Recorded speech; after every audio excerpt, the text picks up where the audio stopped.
কেউ বুঝতে পারে না হারিয়ে যাওয়া মানুষের অভাব কতটা ভয়ঙ্কর হতে পারে। আমি প্রতিদিন ভেতরে ভেতরে ভেঙে পড়ি, অথচ বাইরের দুনিয়া আমাকে দেখে ভাবে আমি আগের মতোই আছি। আসলে আমি নেই, আমি শুধু একটা দেহ হয়ে বেঁচে আছি। আমার ভিতরে মানুষটা অনেক আগেই মরে গেছে। কত কথা ছিল বলার, কত স্বপ্ন ছিল পূরণ করার, অথচ সেই স্বপ্নগুলো ভাঙা কাচের টুকরা হয়ে ছড়িয়ে আছে চারপাশে।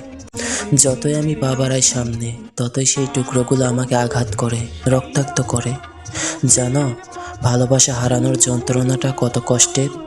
তার চেয়ে বেশি কষ্টের হলো সেই মানুষটাকে আজও নিঃশব্দে ভালোবেসে যাওয়া।